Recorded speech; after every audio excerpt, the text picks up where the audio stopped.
So let's go through a few more examples.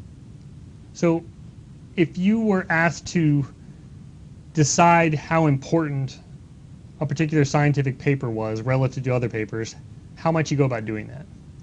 Well, one way to decide between, say, these two papers here,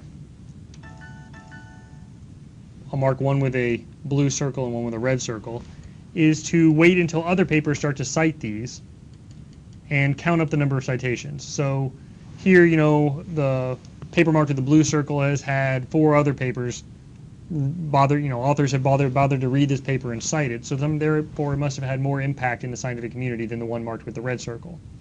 But if we wait even longer, and that's indicated here by this darker blue color, if we wait even longer, you might get even more people citing this intermediate paper.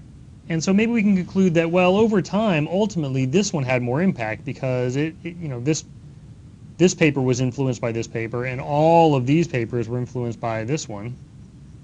So therefore, perhaps we change our answer and that this one is more important.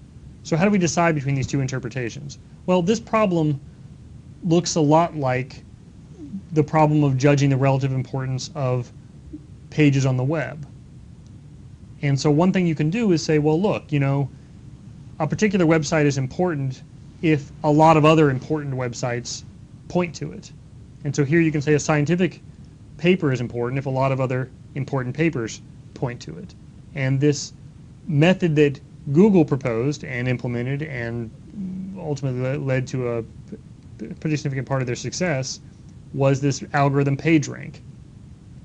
And so PageRank did exactly this. You add up all the weights of your neighbors and give them to yourself, and then pass on that weight to everybody that you link to. And you keep going with this until you reach some convergence condition, and you end up with the relative importance of these pages. Okay, and so this is a method that comes up quite a bit. Whenever you have a graph, it makes sense to potentially run PageRank algorithm on it, even though it had nothing to do with ranking things on the web, for which it was originally designed. Okay. Using this same data set, you can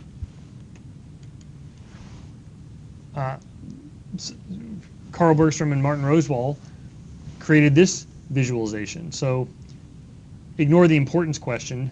Just think about the graph of the citation network and doing analytics on it. One kind of analysis you can do is judging importance. Another kind of analysis you can do is this. And so what this is over time, run a clustering algorithm, which I haven't described what that is, but it groups clusters of similar documents and then map those clusters into these fields. And so you can determine that with some confidence that this cluster represents medicine because it has the Lancet and it has other kinds of medical journals in it. And you can conclude that this cluster represents molecular and cell biology. But what's pretty striking is that if you lay this out in this timeline like this, you can see that some fraction of the molecular and cell biology community and the neurology community started to combine to form a brand new field of science called neuroscience. And so just by doing this kind of analytics on this graph, right, to do this data science on this graph, you can uncover the emergence of new fields of science. And so I found that pretty striking. And they've gone on to do many other kinds of analysis on this same data set. And the overall field of this kind of meta field of studying the scientific literature in order to draw inferences is called bibliometrics.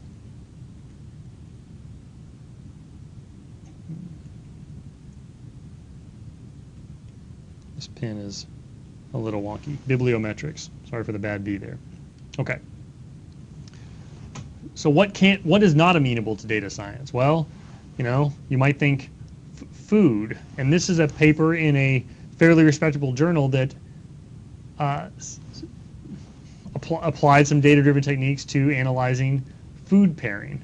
Okay, and so what they did here is pretty interesting, right? So induce a graph on the ingredients by saying that if two ingredients appear together in a recipe, you draw an edge between them. A graph meaning vertices and edges. And if you're not familiar with graphs, You will be by the end of the course, but bear with me right now. So connect two ingredients if they appear together in some recipe. Okay, build that big graph, and now you can analyze it in ways that are similar to what we just talked about. You can look at the community structure. You can find the clusters within this graph and see if these clusters correspond to some of the well-known methods of food pairings. Okay, and in some cases they do, and in some cases they don't. And the authors sort of show that they've uncovered things that were not necessarily known but appear to be there in the data, right? And so this data-driven approach, the fact that there's websites full of recipes online has allowed us to put things on a more quantitative basis that were previously simply, old wives' tales, essentially. Okay, so I thought that was kind of a fun example of an unusual use of data science, again, in a respectable journal. All right. So another example, this is from the Last.fm blog. They looked at the tags associated with the songs on Last.fm and used it to do some simple analysis of the emergence of genres over time, but based on the popularity of the tags for songs coming from that time. And so you see things like, well, post-punk in red here came after punk in purple, which you'd hope that the graph shows, they'd expect. You'd also see some kind of a rise here in rock and roll over time, and then maybe a bit of a dip more recently.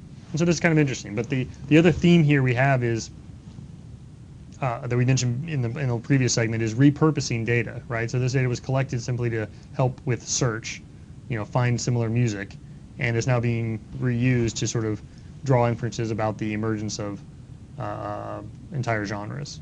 Okay. So another example here that you may be familiar with, Google was able to show that by analyzing the search logs, the frequency of search terms, it could do a better job predicting the severity and the scope of flu outbreaks than the Centers for Disease Control. And by better here we mean essentially earlier, right? It was able to give more of a head start to the health community. Okay, and also it was sort of more accurate. So how do they do this? Well, when you're getting the flu, it turns out that you want to search for flu symptoms, terms associated with flu symptoms more often, and by watching that uptick, you can predict that that the flu outbreak is coming. Okay, so that's great, and they put in this worked, and they sort of published a paper about it, and then they put up this interactive visualization that allowed people to sort of analyze flu outbreak going forward. But just this year, some folks showed that it didn't do a very good job in this last year. So scientific hindsight shows that the Google flu trends far overstated this year's flu season. And the reason they think explains this is that there was lots of media attention associated with this year's flu season because it was a bit of an uptick, and so it got amplified, and so this caused people to search for flu-related terms more often, perhaps because they're worried about experiencing the symptoms, perhaps because they are trying to understand more about the flu outbreak, perhaps because they're searching for articles, perhaps because they're worried about their kids more. But it all was a second-order effect based on the media attention on the problem, which led to skewed results and ultimately a wrong answer. And so the point here is, this is great that they're repurposing data from the search engine to try to make predictions about something else, but it is biased data, and so you have to be careful with what you conclude from it. Okay, so there are limits here. All right. So another example, also analyzing web search traffic, that was done with perhaps a little bit more of a scientific rigor, was done by some folks at Microsoft Research. And so here what you're looking for is side effects associated with particular drugs. And so these results are pretty striking. So what this graph is showing that is over time, a set of users, it was around about 1 million, that had permission to sort of monitor their web search traffic, that when you searched for this drug in green, what percentage of the time did you also search for terms associated with hyperglycemia symptoms? And the answer is somewhere around 5%. For this other drug, it was somewhere around 4%. In the background, for the average case, it was pretty close to 0%. If you searched for both of these drugs, the odds that you also searched for hyperglycemia symptoms went up to 10%. Okay, so what's striking about this is that hyperglycemia is not a known side effect of these drugs, but it seems impossible to ignore from the web search data, right? There's just no reason to believe that this could be explained by coincidence, and they developed this argument more in the paper than I just have there. But so fine. So repurposing data. This is another example of a large data set, and they had to use a web search. And those are probably the 2 points I want to make about that, but a pretty fun one.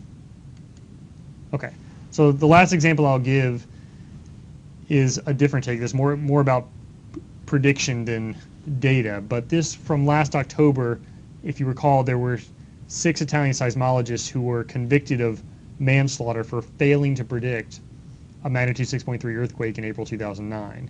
And so while the locals were concerned about the seismic activity, the researchers were deemed to be just too reassuring about the verdict. And so the point I want to make here is that, there's liability. I mean, so this scientific community was completely aghast that this happened, and I'm completely aghast that this happened, and pretty much everybody is, that you can imagine to hold researchers responsible for failing to predict something that is demonstrably and known to be impossible to predict, right? So there's no seismologist on the planet that would argue that earthquakes are even remotely predictable, and yet the courts sort of decided that somehow they, because they got the wrong answer, it's bad. But it does sort of bring up the issue that when you make a prediction, there's a certain amount of weight you're going to put behind it, whether intentionally or not. And so understanding how confident you are about that prediction is sort of an important part of the game here. Okay. So that was the last example. The themes that we saw come out here, we gave a couple examples of graph analytics. We showed that databases are sort of useful in the Obama ground game case. We saw a lot of examples of visualization and communicating the results, interpreting these results. We saw some examples of using very large data sets, other examples that use very small data sets, and not everything's about big data. A couple of bullets that aren't on here, we talked about ad hoc, interactive analysis is sort of not just faster but different, and so supporting that is important. And then we talked about repurposing data, right? So data collected perhaps by someone else for some other purpose, reusing that to draw inferences about something else. That's a pretty common theme here. Okay. In the next couple of segments, we'll talk about how we organized this course and some of the design decisions we made in creating the material.